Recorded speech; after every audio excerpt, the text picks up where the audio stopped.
राम राम आप सभी को। कैसे हैं आप सब? आई विश आप सब बहुत अच्छे होंगे। आज की जो स्टोरी है वो हमारे साथ रविशंकर भाई ने इंस्टाग्राम पे शेयर करी है, और अगर आपके पास भी कोई हॉरर किस्सा है जो कि आप मेरे साथ शेयर करना चाहें तो यहाँ पे मेरे इंस्टाग्राम का हैंडल आ रहा होगा, डिस्क्रिप्शन में लिंक है। आप लोग मुझे इंस्टाग्राम पे फॉलो कर सकते हैं और अपना किस्सा मेरे साथ शेयर कर सकते हैं। तो टाइम को और ज़्यादा वेस्ट ना करते हुए सीधा वीडियो को स्टार्ट करते हैं।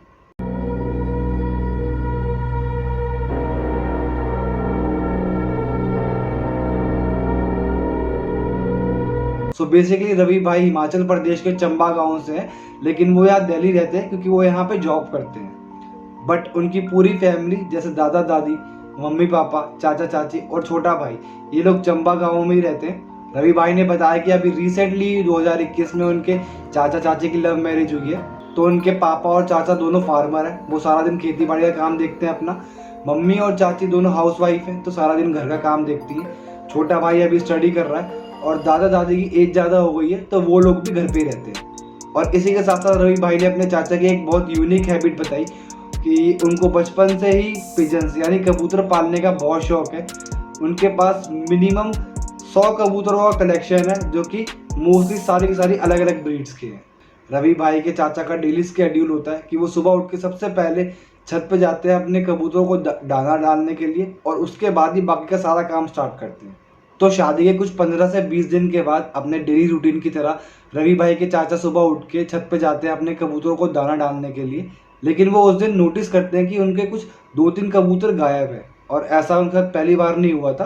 कुछ पहले भी 2-3 बार हो चुका था उनके साथ ऐसा कि कबूतर उड़ जाते थे अपने आप, लेकिन वो वापस उनकी छत पे आ जाते थे। तो उन्होंने इस चीज़ को इग्नोर किया और अपना बाकी का डेली स्केड्यूल का जो उनका काम होता था उसको करना स्टार्ट किया।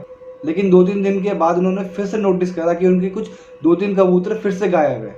लेकिन इस चीज़ को भी उन्होंने इग्नोर करा। उनको लगा कि शायद और उड़ गए होंगे, लेकिन टाइम रहते वो अपने आप वापस आ जाएंगे, तो उन्होंने इस चीज़ के ऊपर ज़्यादा ध्यान नहीं दिया।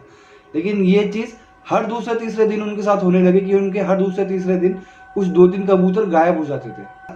तो फिर उन्होंने ध्यान दिया कि वो ढंग से पिंजरा बंद कर रहे हैं कि नहीं कर रहे। और जब 4-5 बार कंटिन्यू हो गई ये चीज़ कि उनके कबूतर गायब हो रहे थे अपने आप, तो उन्हें थोड़ी सी टेंशन होनी शुरू हुई। और फिर जाके उन्होंने अपने घर पे सबसे बात करी कि आपको कुछ पता है क्या कि मेरे कबूतर कहाँ गायब हो रहे हैं, किसी ने कुछ देखा? तो घर वालों ने बोला कि नहीं, इतना तो हमने ध्यान नहीं दिया। और रवि भाई की मम्मी ने बोला कि तू टेंशन मत ले, ऐसा पहले भी हो चुका, तेरे को पता है ना, कबूतर उड़ जाते हैं और वापस आ जाते हैं, इस बार भी ये होगा। लेकिन रवि भाई के चाचा ने बोला कि नहीं, ये पिछले कुछ 20-25 दिन से हो रहा है और अभी तक कोई भी कबूतर उड़ा हुआ वापस नहीं आया। तो रवि भाई के पापा बोले कि कहीं ऐसा तो नहीं है कोई तेरे कबूतरों को चुरा रहा हो। और ये सुन के चाचा को लगा कि शायद हाँ ऐसा हो सकता है। तो जितने भी उनके पास पिंजरे थे वो उतने ताले लेके आए और उन्होंने पिंजरों पे लगा दिए कि अगर बाय चांस ऐसा है कि कबूतर कोई चुरा रहा है तो ताला लगाने के बाद कोई भी उनको नहीं चुरा पाएगा। लेकिन नेक्स्ट डे जब रवि भाई के चाचा वापस छत पे अपने कबूतरों को दाना डालने गए, तो उन्होंने देखा कि एक पिंजरे का ताला टूटा हुआ नीचे गिरा हुआ है और उसमें से फिर से 2-3 कबूतर गायब है। और इस चीज़ को देख के उनका शक यकीन में बदल गया कि हाँ शायद उनमें कोई कबूतर चुरा रहा है, रात को कोई आया है जिसने ताला तोड़ा और उनके कबूतर उठा के ले गया। तो उस दिन रवि भाई के चाचा ने रवि भाई के पापा को बोला कि अभी कुछ 2-3 दिन मैं खेत पे नहीं आ पाऊंगा काम करने के लिए, क्योंकि मैं रात को उठ के छत पे पहरा दूंगा और देखूंगा कि कौन चोर है जो कि आके मेरे कबूतर चुरा रहा है, ताकि मैं उसको पंचायत के आगे पेश कर सकूं। रवि भाई के पापा ने बोला कि ठीक है, जैसा तेरे को ठीक लगे तू वैसा कर ले। अब रवि भाई के चाचा कुछ 2-3 दिन लगातार उन्होंने रात को छत पे अपने पहरा दिया, ये देखने के लिए कि कौन कबूतर उनके चुराने आता है। लेकिन उन दिनों कोई भी उन्हें कबूतर चुराने नहीं आया। तो सब ने उनको यही एडवाइस करी कि शायद हो सकता है कि बाय चांस तूने ताला ना लगाया हो उस पिंजरे का, वो निकल के गिर गया हो और उसमें से फिर से 2-3 कबूतर उड़ गए हो। तू टेंशन मत ले, कबूतर अपने आप वापस आ जाएंगे। लेकिन ये सिलसिला यही नहीं रुका। हर दूसरे तीसरे दिन उनके 2-3 कबूतर गायब हो रहे थे अभी भी। और इस चीज़ की टेंशन में कि उनके कबूतर कहाँ गायब हो रहे हैं, एक रात रवि भाई के चाचा को नींद नहीं आ रही थी कि उन्हें एहसास हुआ कि रवि भाई की चाची उठ के बाहर गई हैं। तो उनको लगा मे बी वॉशरूम गई होंगी या फिर पानी पीने के लिए गई होंगी। कुछ 5 मिनट बाद रवि भाई के चाचा भी उठ के बाहर चले गए कि चलो मैं अभी वॉशरूम हुआ आता हूँ और फिर सोऊंगा। तो वो वॉशरूम गए, वॉशरूम से वो निकल के वो किचन में चले गए पानी पीने के लिए। और पानी पीते पीते उन्होंने नोटिस करा कि उनकी जो छत पे जाने वाला गेट है वो खुला हुआ है। तो वो गेट के पास गए उस गेट को बंद करने के लिए, लेकिन उन्होंने सोचा कि एक बार छत पर जाके अपने कबूतरों को भी देख लेता हूँ, कोई दिक्कत तो नहीं है। और वो छत पे गए और छत पे जाने के बाद जो उन्होंने देखा वो देख के उनकी आंखें फटी की फटी रह गई। उनको ऐसा लगा कि उनके शरीर से आत्मा निकल गई हो। उन्होंने देखा कि वहाँ पे एक औरत खड़ी हुई है जिसके बाल खुले हुए हैं, हवा की वजह से उसके बाल हवा में लहरा रहे हैं। और उस औरत ने एक कबूतर का पिंजरा खोला, उसमें से एक कबूतर निकाला और जिंदा ही कबूतर वो खाना शुरू कर दिया।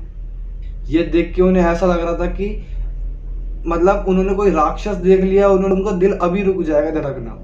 तो वो वहीं पे चुपचाप एक जगह छुप के देख रहे थे कि हो क्या रहा है। उस औरत ने एक तो कबूतर खा ही लिया, उसके बाद पिंजरे में से एक और कबूतर निकाला जिसे वो जिंदा ही खाने लगी। ये देख के रवि भाई के चाचा को कुछ समझ नहीं आ रहा था कि ये हो क्या रहा है। और जैसे उन्होंने ध्यान दिया, उस औरत ने थोड़ा सा टर्न किया और उस औरत को देख के सच में उनको ऐसा लग रहा था कि यार वो शायद अभी छत से कूद के अपनी जान दे दे, क्योंकि वो औरत और कोई नहीं रवि भाई की चाची ही थी। ये सब देखने के बाद उन्हें कुछ समझ नहीं आ रहा था।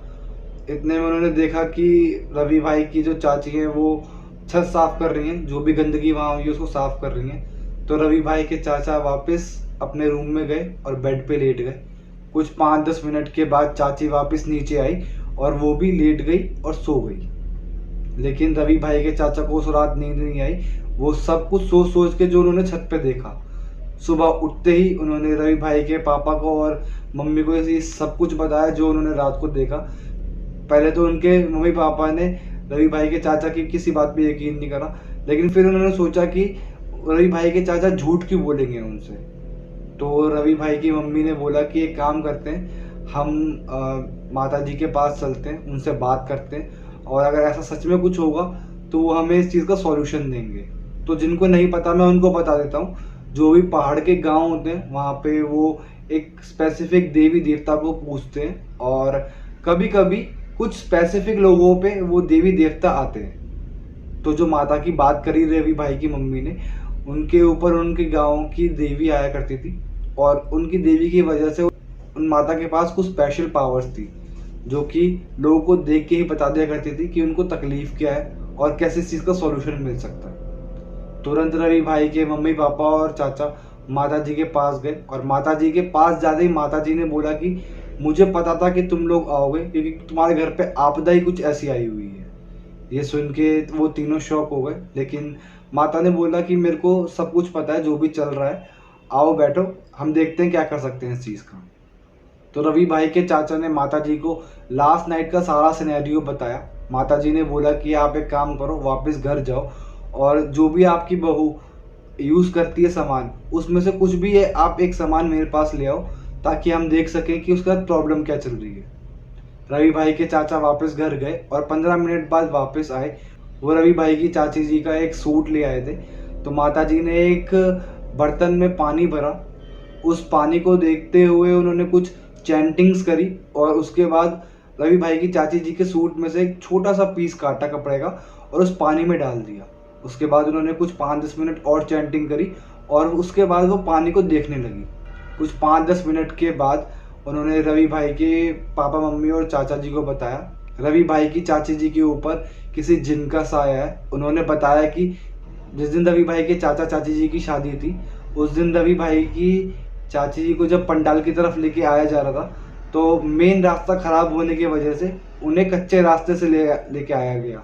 उस रास्ते किसी पेड़ के ऊपर ये एक जिन बैठा हुआ था जिसने रवि भाई की चाची जी को देखा।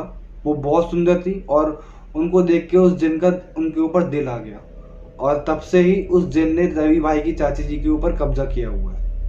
अगर जल्दी इस चीज़ का सॉल्यूशन नहीं निकाला गया तो या तो उनके घर में किसी की डेथ हो जाएगी या फिर वो रवि भाई की चाची जी को मार देगा। तो फिर रवि भाई के पापा मम्मी और चाचा जी ने पूछा कि माता जी इस चीज़ का सॉल्यूशन क्या है, कैसे इस जिन से हम पीछे छुड़वा सकते हैं अपना। तो माता जी ने उनको बोला कि आपकी बहू की आज एक पूजा करनी होगी, लेकिन उस समय करनी होगी जिस समय उस जिन की शक्तियाँ सबसे ज़्यादा कमज़ोर होंगी।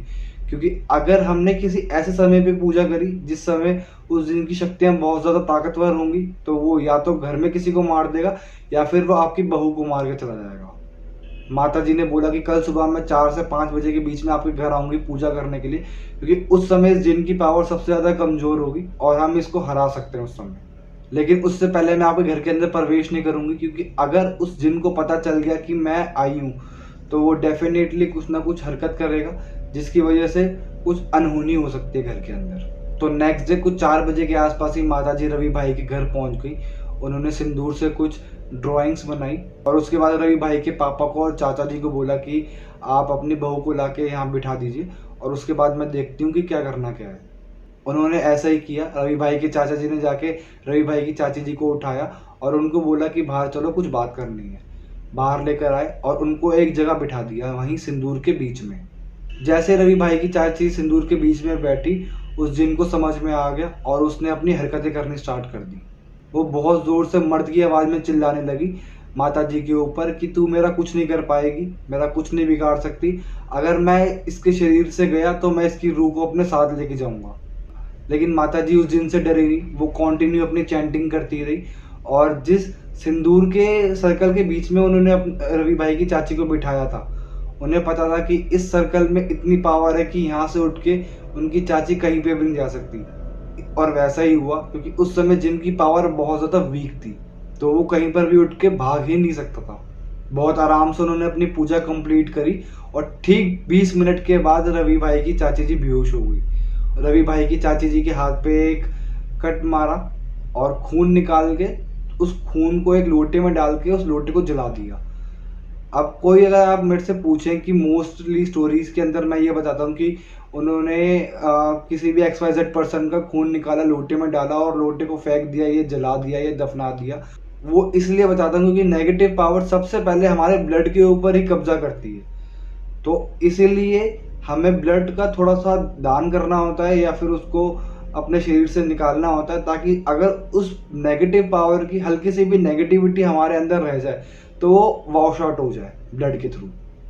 माता जी के पास देवी माता की दी हुई इतनी पावरफुल शक्तियाँ थी कि उन्होंने कोई भी चिल्लम चिल्ली नहीं होने दी, कोई भी हानि नहीं होने दी और 20 मिनट के अंदर ही अंदर उस जिन का सफाया कर दिया। रवि भाई ने बताया कि आज उनकी चाची और चाचा बहुत अच्छे रिलेशनशिप में रह रहे हैं, उनके फैमिली में कोई प्रॉब्लम नहीं है और सब कुछ नॉर्मल चल रहा है। तो आज की ये एक छोटी सी स्टोरी थी। अगर आप लोगों को पसंद आई हो तो वीडियो को लाइक कीजिए, कमेंट कीजिए, शेयर कीजिए अपने फैमिली फ्रेंड्स के साथ और अगर आप मेरे चैनल पर नए हैं तो प्लीज़ चैनल को सब्सक्राइब करना ना भूलें। तब तक के लिए जय हिंद, जय श्री राम।